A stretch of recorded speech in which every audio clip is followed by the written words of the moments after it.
So, I was about to start a video on the iPhone 4S, and I'm still doing it right now. But, as I opened the Apple homepage, I was greeted to this. Steve Jobs has passed away.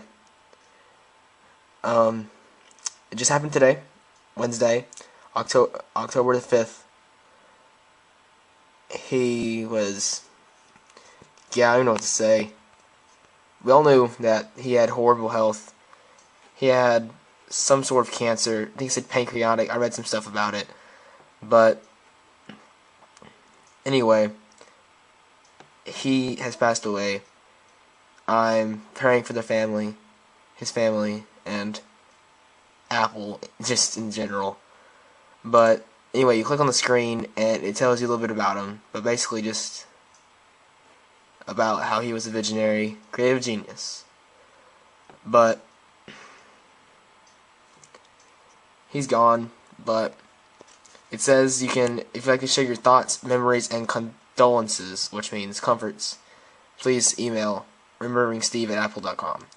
So, if you want to help comfort people that Steve loved the most, then email your words to this address. I'll put a link to the website. Of course, it's just apple.com, but I'm still going to put it down. Okay, so on a happier note, the iPhone 4S. Here it is. Honestly, I was hoping for an iPhone 5. That was what I was really hoping for, but unfortunately it was not meant to be. And we're stuck here with the iPhone 4S. Well, I shouldn't say stuck, because it really is a great phone. The more I look at it, the more I'm convinced that it's going to be okay. But obviously I'm letting it go through the slides here, so you can kind of see what's going on. But anyway, it's coming equipped with the dual-core A5 chip, which I'm going to go to its page. I'm pretty sure it has a page down here. Yeah, here it is. Dual-core A5 chip. Now, in case you didn't know, the A5 chip powers the iPod 2, which means something that's powering something the size a little bit smaller than the screen is powering a phone about that big, a little bit thicker. So you can just imagine the speed that's going to be in this thing. It says up to 7 times faster graphics than the original iPhone 4, which means for you gamers out there, including me, I love me a good game of Call of Duty Zombies on my iPod. A little bit of Infinity Blade, a little bit of everything. So, yeah, it's gonna be great for us gamers out there. And on top of that, it is so power efficient. The iPhone 4S has not lost any battery power since iPhone 4. Now, that's probably not saying much, but at least you don't have 5 minutes of battery right out of the box. It'll take a little bit for that battery to wear down, like, all devices do. Mine's actually getting to that point. But, anyway, performance, that was graphics and games. Performance, it's going to be, it's going to load Safari faster, it's going to load anything you can imagine that you can do in this iPhone, it's going to load faster, okay, in the iPhone 4. And of course, I talked about the battery. The power efficient A5 chip and iOS 5 deliver outstanding battery life. So keep making calls, checking email, playing video, and browsing the web. I don't much agree with that. I'm not sure really how much you can do all of that and still have a decent amount of battery left. But yeah. So next, I'm going to show you guys. I call it camera package. They separate it as different features, but it's really just one. Well, we're gonna start with the camera, like pictures kind of thing. But the camera, this is going technical here, like the A5 chip, but they've put in an extra lens. So they used to have 4 lenses, now they have 5. That's what 5 looks like for you people out there who don't know what 5 looks like. But so that means that the pictures are going to be sharper, more colorful, more distinct, as in the pictures won't blur with each other, like the curves and corners won't blur with other curves and corners. So you can really tell kind of a distinct type thing there.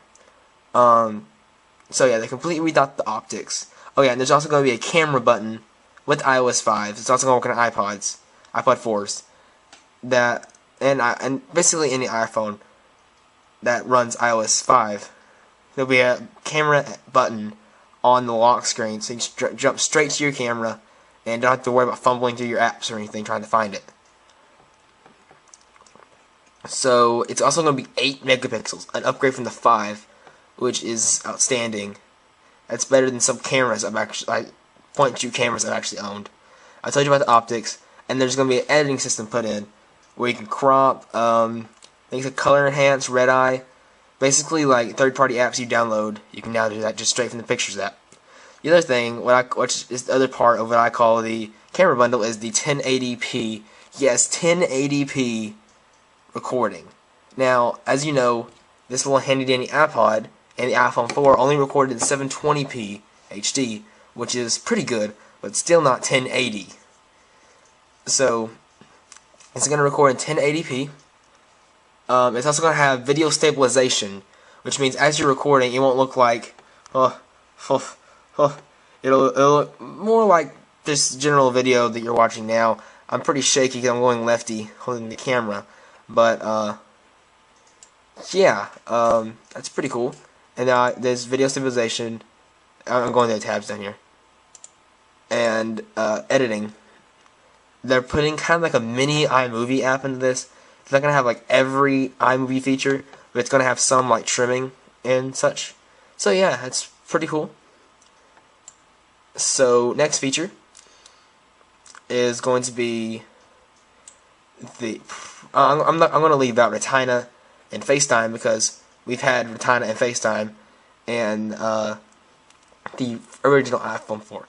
So we're going to go down to the new iOS 5, which, if you're like me, you've been following for the last last year or more. I don't even know, but I've been following it a long time. But anyway, I've been waiting for this because it looks like one of the greatest updates I've ever seen. That's probably very big overstatement, but you can basically tell I'm excited for this. Can't wait to get it on my iPod. But anyway, you have the notification center, which is going to, like, imagine this is an actual iPhone. I just did that. I pulled that down. It's like a Droid kind of notification center, except it's going to have stocks right here and weather right up here. So it's kind of like a middle. It's also a mini type of like control base for your iPhone. Another thing about that is, I was going to say this later, but a mini notification is going to pop up right about here where my mouse is moving at. So instead of getting this big blue ugly thing that blocks like everything you do, you're going to have the option to either ignore it like as it goes away, or click on it and go ahead and do it. So yeah, no interrupting in gameplay or texting, whatever you're doing at that time. iMessage, it's going to be very convenient for parents who have sons or daughters or whatever with iPods and they need to get a text to them or something, or a picture. Just easily send it to them through iMessage. It's unlimited and it's free. So it also works on iPads. I keep keeping the iPad out, but yeah, iPad, iPhone, iPod, anything with i in front of it that has a touchscreen, except for the iPod Nano because it sucks, is going to have iMessage on it. So pretty cool. Twitter integration. I just get to the page. Go back. Okay, Twitter integration. You're going to have a one-stop sign-in Twitter. So, yeah, I would have liked the Facebook, but Twitter's pretty cool too. So, basically, you can add pictures, web pages, anything that you can add, even location, you can add to this. Well, yeah, you share it on Twitter. I honestly don't use Twitter all that much. I have one, but I don't use it. So, I follow a couple of people on YouTube. But, yeah. There you go, Twitter for your tweeters. I'm sure my iPod, people I follow on the iPod, well, on Twitter will be very happy. Reminders. Now, of course, you're familiar with the standard calendar app. What reminders will do is actually be like more of a to-do list type thing. You can set it for times, but you can also set it for locations.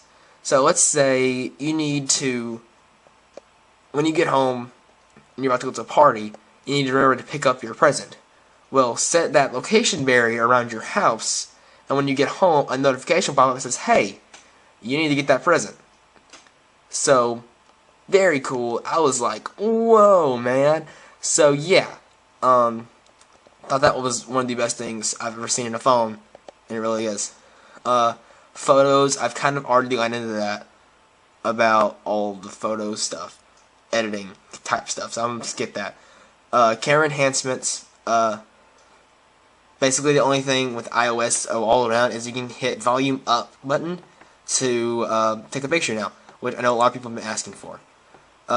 Newsstand, for you people who like to read magazines or the news. You can now subscribe directly to your favorite magazines directly on your iPod, iPhone, iPad. So, there you go. I'm sure people who read the news will love that. Honestly, I don't do that much. Here, this is going to be some updates to Safari. I'm not really quite sure on that because I also don't use my Safari that much. If I have Wi-Fi, I'm probably going to use a laptop instead of my Safari browser.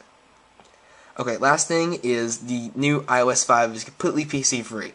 So if you pick up an iOS 5 device straight out of the box, you're going to be able to set it up without a PC, which is going to be great for those people who either don't have a PC or are really impatient coming home with that box, like me. Okay, the last topic I'm going to touch on here with iOS is iCloud.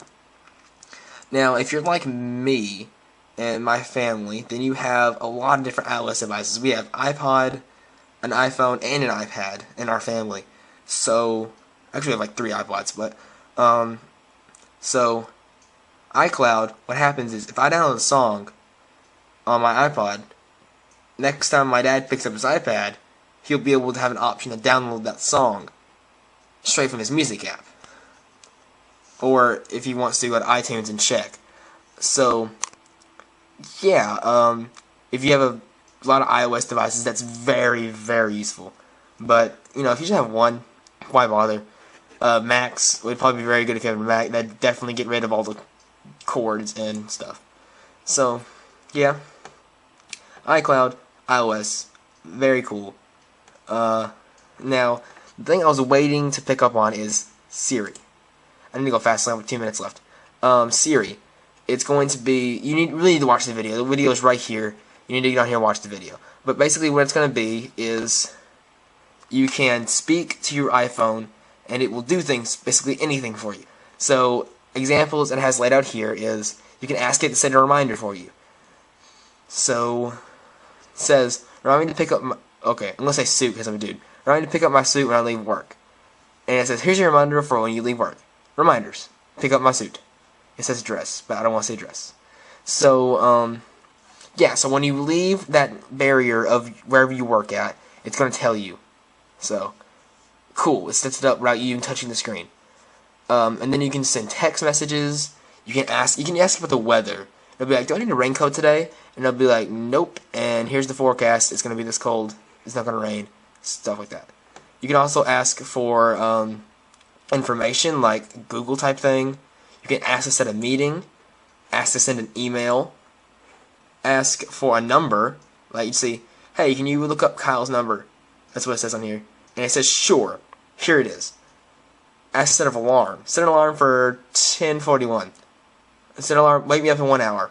Okay. Set an alarm for 10:41. Whoa, seriously? And you can ask for directions. Like, hey, how do I get to McDonald's? Here you go. Wow. You can ask about stocks. Ask to set a timer. Can you set a timer for 10 minutes? Okay. 10 minutes and counting. And ask Siri about Siri. See what it can do. Now, I just barely finished this video. I didn't go in depth on Siri. I'd like you to go look that up on apple.com. But anyway, have fun with, I'm definitely going to get this iPhone 4S. So, have fun with the video. Check out my other device breaker here. See you later.